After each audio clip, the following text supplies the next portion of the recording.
Aujourd'hui, je vais vous parler plus précisément des jeux Print and Play, ces fameux jeux qu'on peut imprimer pour pouvoir y jouer ensuite. Je vais vous expliquer ce dont vous aurez besoin. Alors tout d'abord, vous aurez besoin d'une imprimante, c'est évident.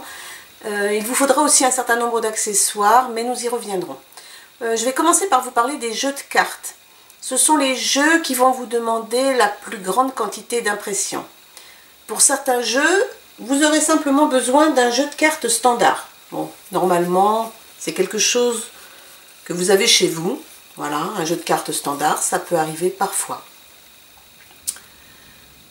Pour d'autres jeux, vous aurez besoin d'un jeu de tarot. Alors, vous pouvez utiliser le jeu de tarot traditionnel, mais moi, j'ai fait l'acquisition d'un jeu de tarot de Marseille, parce que je trouve que les illustrations sont sympas. Bon, je ne les ai pas mis dans le bon sens, mais voilà. Les illustrations sont plus sympas qu'un jeu de tarot avec ses 21 atouts. Voilà. Bon, ça a un coût, ça m'a coûté environ 20 €.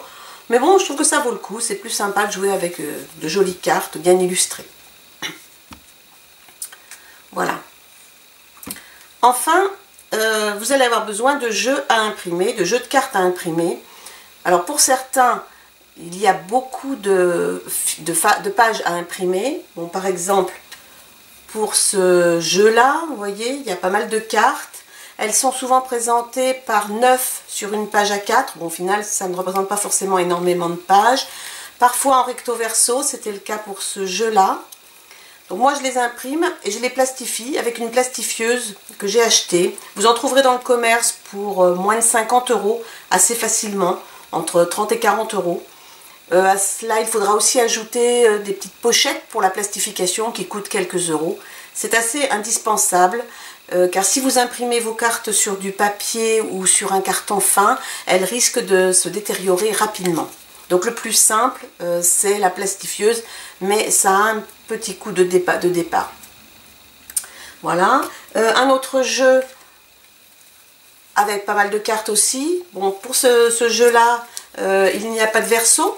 Bon, c'est pas un problème pour jouer, pas de problème. Ensuite, vous avez des jeux avec très peu de cartes. Donc celui-ci, par exemple, qui se joue avec 7 cartes et puis une petite carte de suivi de votre avancée dans le donjon. Voilà. Ça coûte vraiment rien. Hein. C'est une page A4 et la plastification éventuellement. Encore un autre exemple. Voilà, quelques cartes encore dans ce jeu-là, très peu. Alors, si vous n'avez pas de plastifieuse, vous avez aussi une autre solution, c'est de vous procurer des petites pochettes spéciales pour les cartes.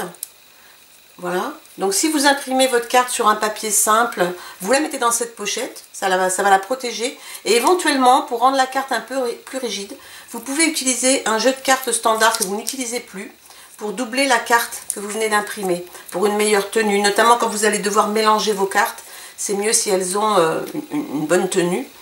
Et ces petites pochettes, vous les trouvez dans le commerce aussi sans difficulté. Voilà, je viens de faire un tour rapide sur les jeux de cartes. On va maintenant passer aux jeux de dés. Pour les jeux de dés, vous aurez souvent à imprimer un plateau de jeu. Alors voilà par exemple 2 plateaux de jeu, un premier, un second.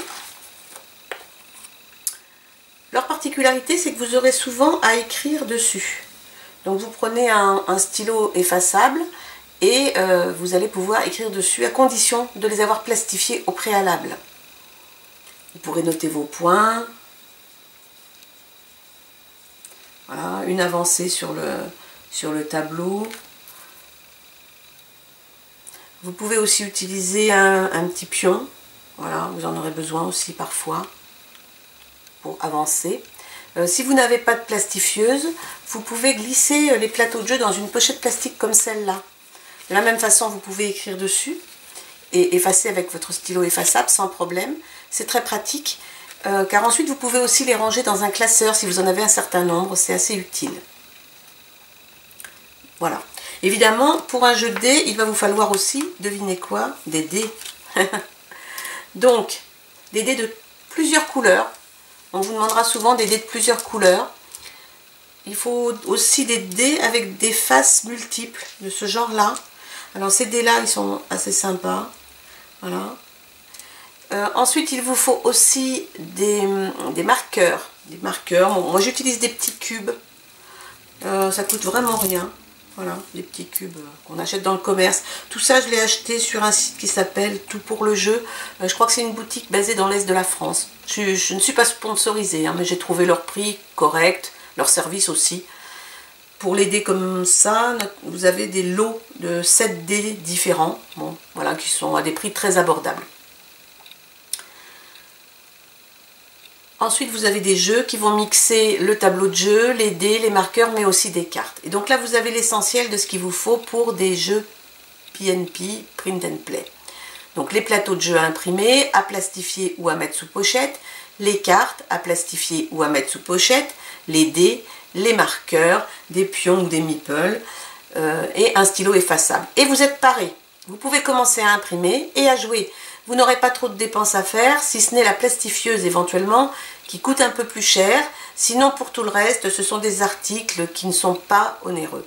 Voilà, j'espère que cette explication vous aura mis l'eau à la bouche. Je vais vous dire à bientôt. Surtout en attendant, amusez-vous. Et puis, on se retrouvera la prochaine fois pour une partie d'un jeu. Je ne sais pas encore lequel. Ce sera une surprise. Voilà, à bientôt. Bye bye.